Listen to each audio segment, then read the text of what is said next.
ہمیں جناب محمد رسول اللہ کے انتقال کے بعد صحابہ کے زمانے میں ایک ایسا منظر ملتا ہے. ایک صحابی کی کپڑے کی دکان تھی. ادھر دیکھنا, پتہ نہیں آپ لوگوں نے بھی ایسے حساب سے جلسہ کرا کہ ادھر بھی لوگ ادھر کہاں کہاں نظر آئے. ایک صحابی کی کپڑے کی دکان ہے اور اس کے بغل میں ایک اور صحابی کی بھی کپڑے کی دکان ہے. وہ دونوں, یہاں دکانوں میں کیا ہوتا ہے, کلیہ چکمے کی دکانیں وہ جانتے ہو گے, کپڑے کی دکانیں لائن سے کھڑی ہوئی, کسٹمر آ رہا ہے تو دور سے چلاتے, اے بھائی ادھر آؤ, ادھر ادھر, تمہیں کیا لینا ہے, ادھر کیا لینا, یہ بغل والی دکان پہ نہ چلا جائے. اور وہ بھی چلاتا ہے, بھیا ادھر آؤ, ادھر ادھر, تمہیں کیا چاہیے. بالکل ٹیکسی والوں کی طرح حال ہے, وہ چاہتا میری گاڑی پہ بیٹھے, وہ چاہتا میری گاڑی پہ بیٹھے, یہ حال. لیکن وہاں کیا ہوتا تھا, وہ چیختے چلاتے نہیں تھے, تمہاری قسمت میں جو رزق لکھا وہ تمہیں آج ملے گا, اور میری قسمت میں جو رزق لکھا ہے وہ ہمیں بھی ملے گا, وہ ہمیں بھی ملے گا. چلاتے نہیں تھے, چیختے نہیں تھے. کسٹمر آ رہا ہے, کس کے پاس جائے گا یہ اللہ بہتر جانے. میرے پاس آئے گا تو ہم اس کو کپڑا دکھا دیں گے, تمہارے پاس آئے گا تو تم اس کو کپڑا دکھا دینا. یہ معاملہ تھا, چیختے چلا کر نہیں بلاتے تھے دونوں میں سے. ایک صحابی نے کپڑا بیچا, کسٹمر آیا, کپڑا بیچا, ٹھیک چلا گیا. تھوڑی دیر کے بعد ایک اور کسٹمر آیا, اس نے بھی کپڑا بیچا, وہ بھی اسی دکان پر آیا اور اس نے دوسرا بھی کپڑا بیچ دیا. تھوڑی دیر کے بعد ایک اور کسٹمر آیا اسی دکان پر, مالک نے مال دکھایا صحابی نے, اور وہ مال لے کر چلا گیا. چوتھا کسٹمر آیا, وہ بھی اسی دکان پر آیا اور کہنے لگا کہ مجھے کپڑا دکھاؤ. یہ آدمی بیچارہ سوچ رہا ہے, صحابی میرے تین کپڑے بک گئے, کپڑوں کے تھان میں نے 3 بیچ دیے, جو کپڑا یہ مانگ رہا وہ میرے پاس ہے, لیکن میرے پڑوسی نے ایک بھی کپڑا ابھی تک نہیں بیچا ہے. آخر اس کے بھی تو بیوی ہے, اس کے بھی تو بچے ہیں, اس کو بھی تو آج شام سے کچھ کما کر اپنے گھر لے جانا ہے, اس کے بھی تو بال بچے, یہ بھی تو کچھ کھلائے گا پلائے گا. اس آدمی نے منع کر دیا, کپڑا بیچنے والے نے, بھائی جو کپڑا تم مانگ رہے ہو وہ میرے پاس نہیں ہے. اچھا تو کہاں ہے؟ اس سے اچھا کپڑا تمہیں میرے اس پڑوسی کی دکان پہ مل جائے گا, جاؤ اور وہاں سے لے لو.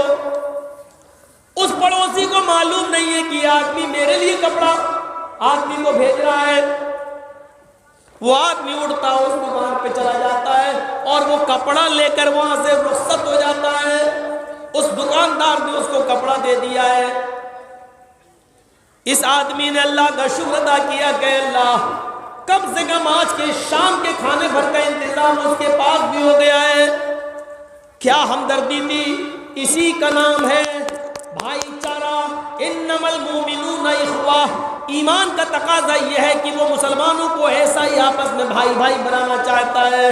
ہمارے 2 کپڑے بک گئے ہیں, میرے بھائی کا ایک بھی نہیں بکا ہے, اس کے بھی بال بچے ہیں, اب ہم اپنا نہ بھیجیں اور اس کو مشورہ دیتے ہیں بھائی جاؤ ایک کپڑا یہاں سے خرید لو, یہ بھی اچھا کپڑا بیچتا ہے.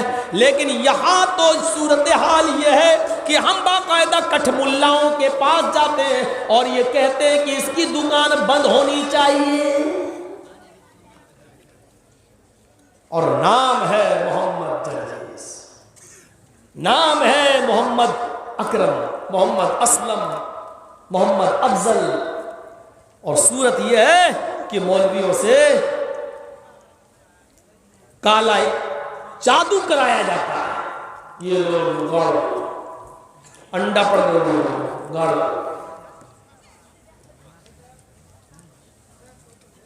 دکان اس کی بند ہو جائے.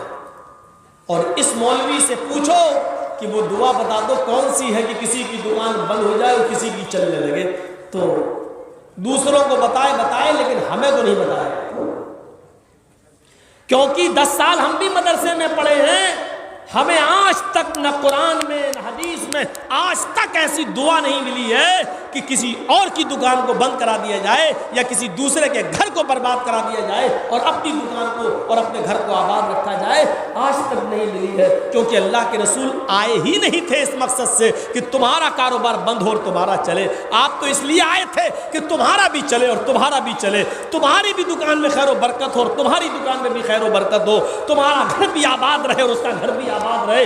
جو آباد کرنے کے لیے آیا ہو، جو رزق کے دروازے کھولنے کے لیے آیا ہو، وہ بربادی کی دعائیں بد دعائیں کیسے بتا سکتا ہے؟ یہ کٹھم اللہ نے اپنی طرف سے کالا علم، کالا جادو سیکھا ہے، اور اس طریقے سے یہ شیطانی حرکت۔ اور جانتے ہو کسی کی دکان بند کرانے والا اور تعویذ لکھنے والے کی سزا، یہ کالا جادو کرنے والوں کی سزا اسلام میں کیا ہے؟ اللہ کے رسول نے فرمایا اس کی کوئی معافی نہیں ہے، اس کو پکڑو، چوراہے پر لاؤ اور تلوار سے اس آدمی کی گردن اڑا دو جو جادو کرتا ہے اور کراتا ہے، سیکھتا ہے اور سکھاتا ہے۔ اس کی صرف ایک ہی سزا ہے کہ اس کی گردن اڑا دی جائے۔ حضرت عمر فاروق نے 70 جادوگروں کو اپنے زمانے میں پکڑا تھا، ایک میدان میں کھڑا کیا تھا، ان کی بیویاں ہاتھ جوڑتی رہیں، انہوں نے معافی و تلافی کی، آج کے بعد ہم نہیں کریں گے۔ اللہ کے حضرت عمر نے نہ ان کی بیویوں کی سنی نہ ان کے بچوں کی سنی، اور ان 70 جادوگروں کو ایک ساتھ لائن میں کھڑا کر کے ان 70 کی گردنیں اڑوا دی تھی حضرت عمر فاروق نے۔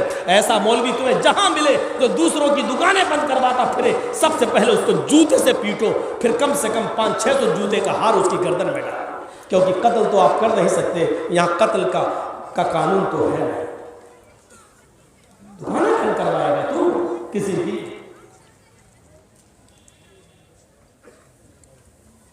عدی کا واقعہ آپ نے سن لیا، صحابہ کرام مدینے کے صحابہ کا ایثار و قربانی بھی دیکھ لی۔ جس کے پاس 2 مکان تھے 1 مکان دے دیا، 2 کھیت تھے کھیت دے دیا، 2 باغ تھے 1 باغ دے دیا۔ جس کے بیٹے جوان تھے انہوں نے اپنی بیٹیوں کی شادی ان کے جوان بیٹوں کے ساتھ کر دی۔ میرے بھائیوں ان کے ساتھ تعاون کیا، ان کے ساتھ ہمدردی کی۔ ایثار و قربانی کی ایسی مثالیں ہمیں اور آپ کو نہیں ملیں گی، نہیں، ہمیں سوچنا چاہیے۔ بھائی چارے کو کون سی چیزیں ختم کرتی ہیں اس پر بھی ایک نظر ڈال لیا جائے۔ ہمارے اور آپ کے درمیان بھائی چارہ جو ہوتا ہے، اس بھائی چارے کو کون سی مسلمان کی اہمیت، ایمان کا تقاضا۔ میرے بھائیو، عبداللہ ابن عمرے کی غرض سے جب خانہ کعبہ گئے، طواف کرنا چاہتے ہیں، عمرے میں کیا ہوتا ہے؟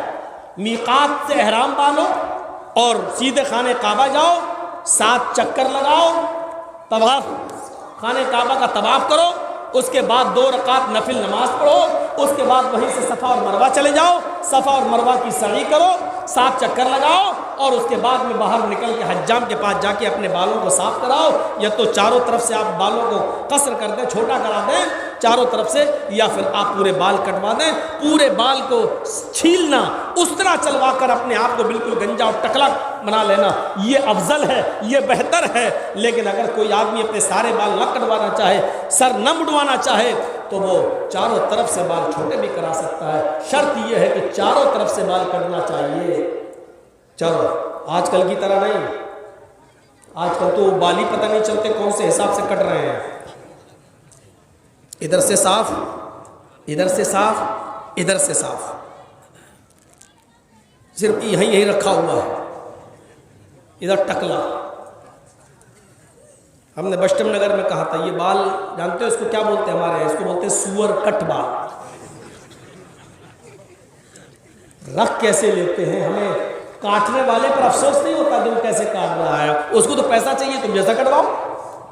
ہمیں ایسے بال کی کٹنگ کرانے والوں کی کھوپڑیوں پہ ترس آتا ہے کہ انہوں نے، ارے یو پی میں ہم لوگ ہیں، بھینس ہم لوگ پالتے ہیں، مطلب ہمارے یو پی میں گوبر آپ کے دماغ میں کیسے بھر گیا ہے بھینس کا، یہ سمجھ میں نہیں آتا۔ آپ لوگ تو بھینس نہ کھاتے ہیں نہ، آپ لوگ تو گائے والے آدمی ہیں، گائے تو عقل مند مانی جاتی ہے، پھر آپ کے دماغ میں یہ بھوسا کس نے بھر دیا کہ ادھر سے صاف ادھر سے صاف، رکھ میں لگتا ہے جیسے مدھو مکھی کا چھتا رکھ دیا ہو، کوئی ٹلو پمپ رکھ دیا، ایسا لگتا ہے۔ کیسے لوگ رکھ لیتے ہیں، کبھی کبھی میرے سامنے بیٹھ جاتے ہیں تو مجھے اندر ہی اندر ہنسی آتی ہے، لیکن اس کے سامنے ہنس دو تو کہے گا مولانا میرا مذاق ہے، اندر ہی اندر دل ہنستا دیکھ، یہ عقل مند کس نے بتایا ہے؟ عبداللہ ابن عمر خانہ کعبہ میں جب گئے عمرہ کرنے کی نیت سے طواف کرنا چاہتے تھے، طواف، لیکن جب کعبے پہ نظر پڑی، اس کی خوبصورتی پہ نظر پڑی، اس کے غلاف پہ نظر پڑی، اوہ سنیے میرے بھائی، تو بے ساختہ چیخ پڑے عبداللہ ابن عمر، اے کعبہ تو کتنا پیارا ہے، اے کعبہ تو کتنا پیارا ہے، تو کتنا خوبصورت ہے، اور اللہ کی نظر میں ابھی تک بڑا گرم ہے، رہنے دیجیے رہنے دیجیے،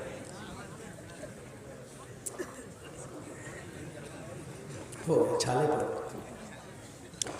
سنیے، جیسے ہی نظر پڑی خانہ کعبہ پر تو کیا کہتے ہیں؟ کعبہ تو کتنا حسین ہے، کتنا خوبصورت ہے، کتنا پیارا ہے، دنیا تیرے چکر لگانے کے لیے تیرے پاس آتی ہے، اے کعبہ اللہ کی نظر میں تیری بڑی عزت ہے، بڑا احترام ہے، تو اللہ کی نظر میں بہت ہی محبوب ہے، اللہ کی نظر میں بہت پیارا ہے، اللہ کی نظر میں تیری بہت تعظیم ہے، اللہ کی نظر میں تو بہت حرمت والا ہے، لیکن اے کعبہ سن، اور سنو لکھی پور والوں، قاسم نگر والوں سنو، غور سے سنو، اے کعبہ تیری عزت اللہ کی نظر میں بہت بڑی ہے، تو بہت بڑی عزت والا ہے اللہ کی نظر میں، لیکن اے کعبہ سن، اے کعبہ سن،